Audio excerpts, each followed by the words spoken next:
Muito boas tardes a todos. Aquilo que me foi sugerido pela organização para eu falar aqui tem a ver com o impacto deste conjunto de alterações que estão neste momento a ser discutidas para a política agrícola para o período 2014-2020 sobre a agricultura na região de Alcobaça.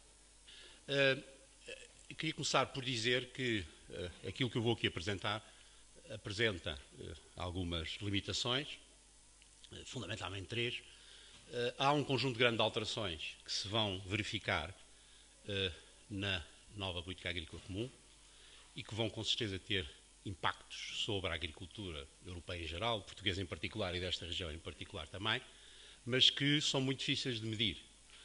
No essencial, aquilo que eu vou aqui usar como medição desses impactos tem a ver só com uma das componentes que são chamados pagamentos diretos aos produtores. Por outro lado, há uma segunda limitação, é que existem ainda muitas incertezas quanto a esses mesmos pagamentos diretos aos produtores. Portanto, no fundo, a gente conhece aquilo que é a proposta da Comissão, que é de outubro de 2011, conhecemos a forma como todo este processo de negociações tem vindo a correr e as diferentes tomadas de posição, nomeadamente do Parlamento Europeu, mas ainda é um pouco cedo para a gente conseguir adivinhar o que é que vai de facto acontecer. E, portanto, eu vou-me agarrar um bocadinho àquilo que são as propostas da Comissão, chamando, no entanto, a atenção para aquilo que são as principais incertezas. Por outro lado, eu para fazer este exercício, que vão ver um exercício muito simples, não tinha dados do Conselho de Alcobaça. Digamos, a maior desagregação que eu tinha era para o Oeste e eu achei que podia tomar como referência a região do Oeste para aqui apresentar esses resultados. Relativamente aos vários tipos de medidas, basicamente o que é que nós podemos dizer, e depois eu suponho que o Ismir a seguir vai falar um bocadinho mais sobre estas questões, é que vai haver um conjunto de novas medidas de regulação de mercados, de gestão de riscos, de reforço da posição dos produtores na cadeia alimentar, que acabarão, obviamente, por ter um impacto sobre os preços no produtor de produtos agrícolas e, ao fazê-lo, vão com certeza influenciar quer a competitividade dos sistemas de produção, quer o rendimento dos agricultores. Mas eu aqui vou partir do princípio que não há grandes mudanças a este nível, o que provavelmente não será muito fora daquilo que se está a considerar.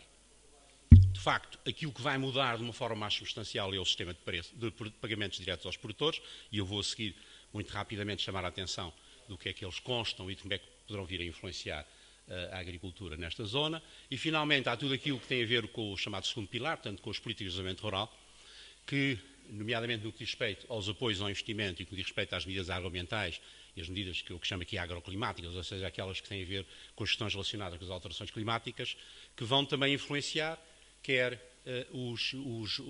a competitividade de alguns sistemas, quer também o rendimento dos agricultores. Mas, na prática, de acordo com a informação que existe neste momento disponível e também o tipo de metodologias que são mais fáceis de utilizar, eu vou-me debruçar apenas sobre o impacto que os pagamentos diretos aos produtores irão ter. O que é que está previsto em termos da nova política agrícola comum, portanto, a chamada PAC pós-2013, relativamente aos pagamentos diretos aos produtores? Neste momento, no essencial, aquilo que a gente tem de pagamentos diretos aos produtores são ou as chamadas ajudas diretas à produção ou o chamado pagamento único. Estou a falar fundamentalmente dos pagamentos diretos do primeiro pilar, não estou a falar do segundo pilar, de medidas agroambientais e medidas compensatórias. Portanto, basicamente, no que diz respeito ao primeiro pilar, nós neste momento temos fundamentalmente pagamento único e também ajudas ligadas à produção. Ajudas ligadas à produção, até à campanha anterior, tinham a ver com o arroz, com o tomate para a indústria, com as vacas aleitantes e com os ovinos e os bovinos, os ovinos e os caprinos, fundamentalmente.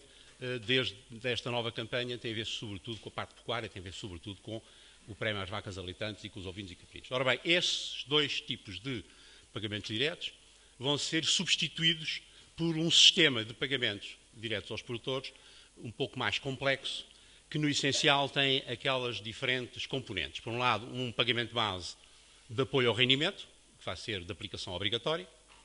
Depois, um pagamento verde de orientação ambiental, portanto, que no fundo é aquilo que se chama o greening e que tem a ver fundamentalmente com a preocupação de tentar legitimar os apoios aos produtores por via daquilo que é a sua contribuição para a sustentabilidade ambiental, que também é obrigatório, um pagamento às zonas com desvantagens naturais, que é voluntário e, portanto, é uma orientação mais territorial, tem a ver com um determinado tipo de zonas que se consideram que têm determinado tipo de desvantagens, mas que os Estados-membros podem decidir se aplicam ou não aplicam. Uma ajuda aos jovens agricultores, que é obrigatório, portanto, que não tem a ver com o prémio aos jovens agricultores ou com os apoios ao investimento do segundo pilar, tem a ver fundamentalmente com o reforço daquilo que poderão ser os pagamentos base e verde relativamente aos agricultores com menos de 40 anos. O apoio aos pequenos agricultores, que é um sistema obrigatório que é alternativo em relação ao sistema mais geral e, portanto, que é simplificado, é um regime simplificado que os agricultores de menor dimensão poderão vir a beneficiar. E, finalmente, a possibilidade de se recorrer a pagamentos ligados à produção, que também é um sistema voluntário. Os Estados-membros podem optar por aplicar ou não e aplicá-lo em situações que se referem, por exemplo, a determinado tipo de produto, ou a determinado sistema de produção, a determinado tipo de explorações, ou mesmo até, neste momento, até a determinado tipo de regiões que apresentam um determinado tipo de dificuldades. Portanto, os dois primeiros são aqueles que são de aplicação mais geral e que têm a ver com a generalidade dos agricultores. Os outros já são orientados ou para os jovens, ou para os pequenos agricultores, ou para determinado tipo de produtos ou setores da produção. E, portanto, vão ser este conjunto de pagamentos e a forma como eles vão ser alterados relativamente à situação atual que vão determinar impactos mais ou menos significativos sobre os diferentes sistemas de produção agrícola e explorações agrícolas em Portugal. Para podermos analisar esses impactos, eu queria alertar desde já que aquilo que eu vou utilizar, como há pouco referi, tem a ver com a proposta inicial da Comissão, no essencial. E não vou fazer variantes, como sabem, não sei se sabem, mas eu sou o coordenador de um grupo de peritos que foi nomeado, aliás, pelo Ministro da Agricultura anterior e que foi mantido pela nossa Ministra atual, que uma das preocupações que tem tido é tentar definir um conjunto de cenários possíveis para analisar exatamente os impactos. E há, aliás, um estudo que eu coordenei, que está, aliás, acessível neste momento no site do Gabinete de Planeamento, que é uma tentativa de perceber melhor que consequências é que as alterações, fundamentalmente nos pagamentos diretos aos produtores, poderão vir a ter sobre os sistemas de agricultura, de acordo com as suas organizações produtivas dominantes, de acordo com a sua dimensão económica, de acordo com as regiões a que dizem respeito e tentar analisar esse tipo de situações. E esses cenários são necessários, foram necessários e vão ser necessários ainda mais, porque, de facto, nós ainda não sabemos muito bem qual é que vai ser o orçamento agrícola. Não há, aliás, ainda uma decisão relativamente àquilo que vai ser o orçamento comunitário. Portanto, enquanto não houver uma decisão relativamente ao orçamento comunitário, o orçamento agrícola, que está proposto que venha a ser, que era manter o orçamento atual a preços reais, a preços nominais, não vai certamente manter-se. Por outro lado, há mais que uma proposta relativamente à melhor forma de fazer a convergência dos pagamentos diretos entre os diferentes Estados-membros. Também há várias possibilidades de fazer convergir o pagamento base entre diferentes agricultores dentro de cada Estado-membro. Também não se sabe muito bem qual é que vai ser a superfície agrícola elegível e, portanto, uma maior ou menor superfície agrícola vai ter influência naquilo que vai ser o valor médio dos pagamentos e, consequentemente, os impactos que isso vai ter. Também não se sabe muito bem ainda se o governo português vai considerar que os tais pagamentos às zonas vulneráveis deve-se manter ou não se deve manter. Se sim, qual é que vai ser a margem que vai ser utilizada. A mesma coisa em relação aos pequenos agricultores, uma vez que pode ser mais dinheiro ou menos dinheiro afeto dentro de determinados limites, ou relativamente aos pagamentos ligados à produção. Portanto, só para vos dar uma ideia de que aquilo que neste momento se está a utilizar como base para a análise que os grandes números vou aqui apresentar, apresentam grandes fragilidades porque estão associadas ainda com grandes incertezas relativamente àquilo que poderá vir a acontecer no futuro. Rapidamente, o que é a agricultura da região oeste, e conhecem-na melhor que eu juntei aqui só alguns números para facilitar depois a apresentação dos resultados. De acordo com os últimos números disponíveis, que é do recenseamento agrícola de 2009, na região do oeste há 14 mil explorações agrícolas, aos quais correspondem 64 mil hectares de superfície agrícola utilizada. 75% dessas explorações, podemos dizer que são explorações pequenas, no sentido em que é menos de 5 hectares, aos quais correspondem menos de 30% da superfície agrícola utilizada, ou seja, as restantes 25% têm os restantes 70% da superfície agrícola utilizada. Qual é que é a composição, se quiserem, dessa superfície agrícola, de uma forma muito genérica? 38% da superfície agrícola utilizada está ocupada com culturas temporárias, culturas anuais, quer seja culturas anuais, mas também há pratos temporários, no fundo, designação genérica de culturas temporárias. 10% correspondem a culturas hortícolas e a batata, 14% as culturas forrageiras e pratos temporários, e o resto, portanto, distribui-se por uma forma mais diversificada, mas por coisas que têm pouca expressão. As culturas permanentes, portanto, pomares, vinha, sobretudo, e olival também, mas pouco, ou que representam 43% da superfície agrícola utilizada, portanto, no fundo é, como sabem, a componente principal da ocupação cultural desta região, e aqueles 43%, cerca de 41%, têm a ver com os pomares e com a vinha, e distribui-se mais ou menos igualmente entre os dois. Os prados e pastagens permanentes representam cerca de 7%, 4%, portanto, digamos, desses 7%, 4% são prados que são classificados como semeados e melhorados, os restantes como pobres, ou seja, prados que são fundamentalmente prados espontâneos, pastagens espontâneas, que de vez em quando são pastoreados. E, finalmente, existe 12% de SAU que corresponde ou a pousios, em cerca de 3/4 daquilo, ou então na chamada superfície agrícola não utilizada. Portanto, este, digamos, é um pouco o panorama da agricultura, o que obviamente se reflete depois no tipo de sistemas de agricultura que são dominantes e nas características das diferentes explorações agrícolas.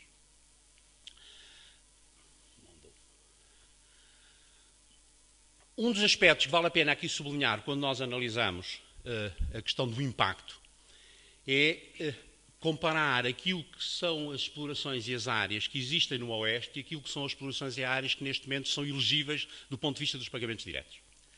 E é, aliás, das zonas dos países, das NUTS 3, digamos, do país, para os quais se verifica que existe uma percentagem menor de explorações e de áreas que beneficia dos apoios existentes. Está aquilo que a gente costuma dizer que está dentro do sistema.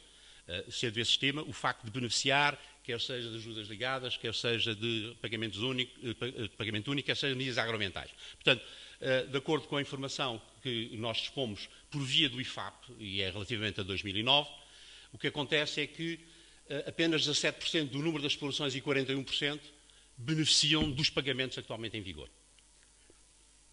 E apesar de, para as explorações de mais de 5 hectares, esta representatividade ser um pouco maior, é 27% e 51%, se compararmos com Portugal continental, e temos aqui, em Portugal continental, 69% das explorações estão beneficiadas pelos sistemas e 91% da SAU está beneficiado pelos diferentes tipos de ajuda. Portanto, o Oeste, e só há, em comparação com o Oeste, dos diferentes NUTS, o caso, por exemplo, do Algarve, são um conjunto de explorações e de sistemas de produção que estão fora do sistema, ou que estão significativamente fora, o que obviamente tem importância do ponto de vista da análise de impacto, porque para fazermos uma análise de impacto, no fundo, não nos chega a considerar aquelas explorações que neste momento beneficiam dos apoios, que vão sofrer, como irão ver, alterações mais ou menos significativas. Temos também que considerar as outras, que apesar de estarem de fora, poderão passar a ser elegíveis no novo contexto.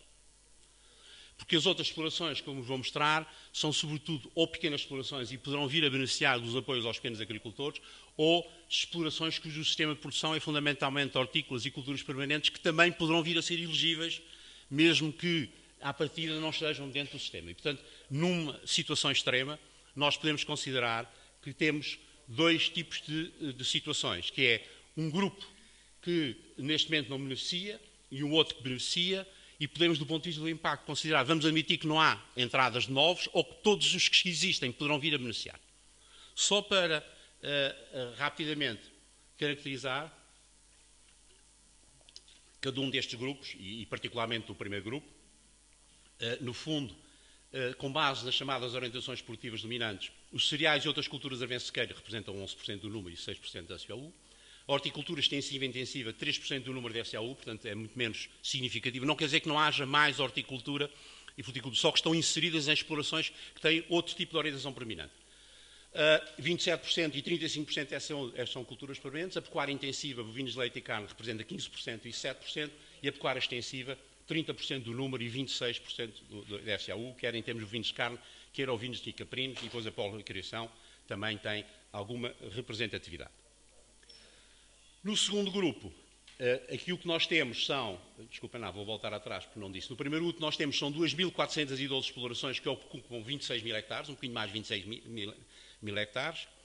No segundo grupo, o que nós temos são 11.584, portanto mais explorações que ocupam 37.900 hectares, portanto uma área maior do que as outras. A grande maioria destas explorações são pequenos agricultores, aqui uma definição muito genérica de explorações com menos de 5 hectares, e que podem ser futuramente elegíveis no âmbito dos apoios aos pequenos agricultores, e a grande parte desta área, cerca de 3/4, corresponde a explorações especializadas em hortícolas, em fruteiras e em vinha, que também são perfeitamente elegíveis no contexto do articulado atualmente existente, do ponto de vista dos futuros pagamentos, mesmo que no ano base não tenham ainda beneficiado de nada. E, portanto, trata-se de um conjunto de explorações, estas segundas, que, apesar de neste momento não serem elegíveis e não estarem a receber, poderão vir a ser no futuro. Com base no tal trabalho, um trabalho que foi feito, e aliás foi feito para a Agogés, foi um estudo que foi feito para o Ministério da Agricultura e que eu coordenei sob o análise de impactos, e tomando como referência a região do Oeste, olha lá, o que é que eu fiz aqui?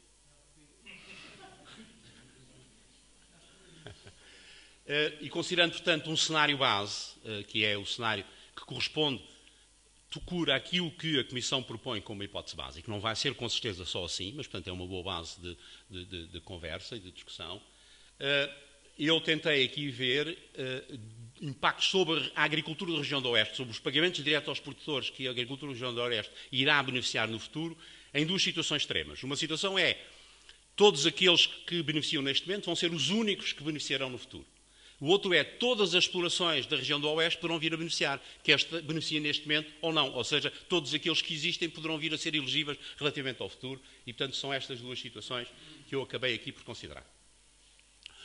Se nós considerarmos só o impacto sobre aquelas que neste momento existem e que, portanto, neste momento beneficiam de ajudas ligadas e, sobretudo, de pagamento único, o que nós verificamos é que vai haver uma redução de 31%, obviamente no contexto deste cenário, no valor dos pagamentos diretos de que a região do Oeste poderá vir a beneficiar, passando de cerca de 4,5 milhões, neste momento, com os dados dos últimos anos, é à volta de 4,5 milhões de euros ano, aquilo que o conjunto dos agricultores do Oeste que beneficiam de pagamentos diretos obtêm como apoios. E passaria para 4,5. Portanto, passaria de 6,5 para 4,5. Desculpem lá, é 6,5 que passaria para 4,5. Portanto, há aqui uma descida muito significativa. Essa descida vai-se verificar praticamente em todos os sistemas, à exceção das culturas permanentes e das explorações mistas de policultura.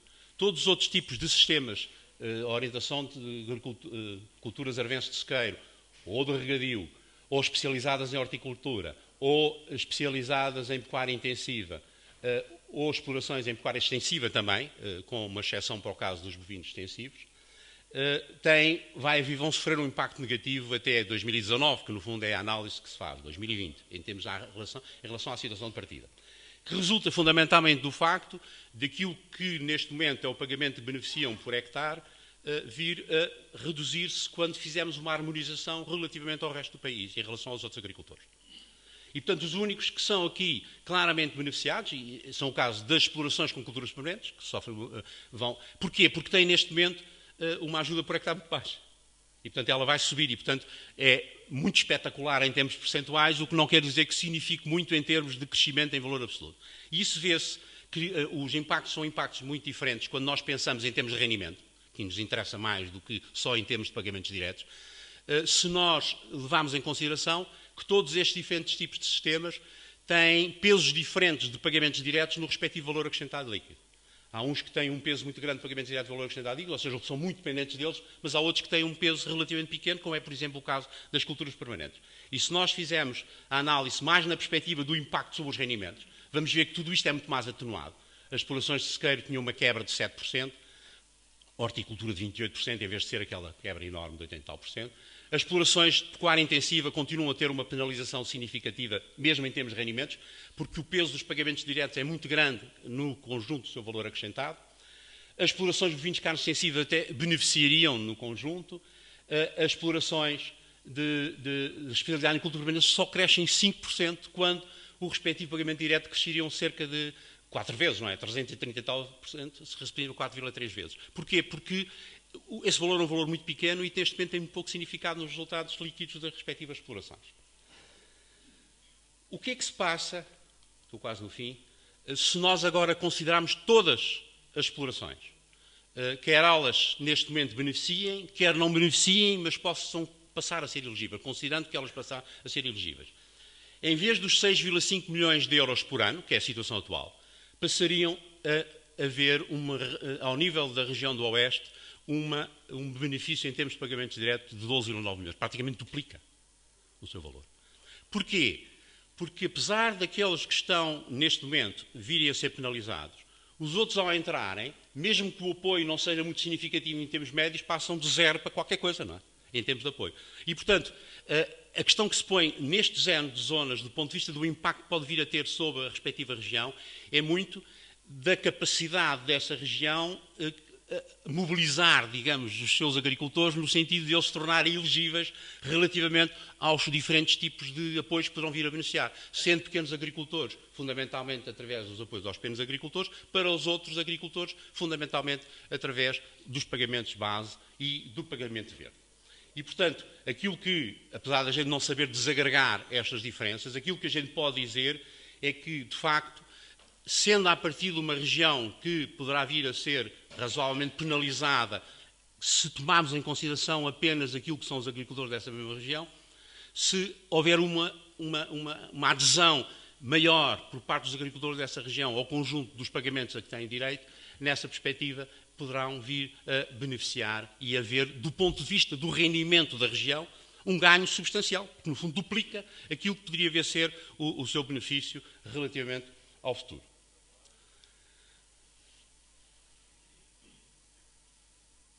Basicamente, aquilo que vale a pena ainda referir é que, portanto, estes resultados que eu aqui apresento, que obviamente são estimativas, e portanto valem o que valem,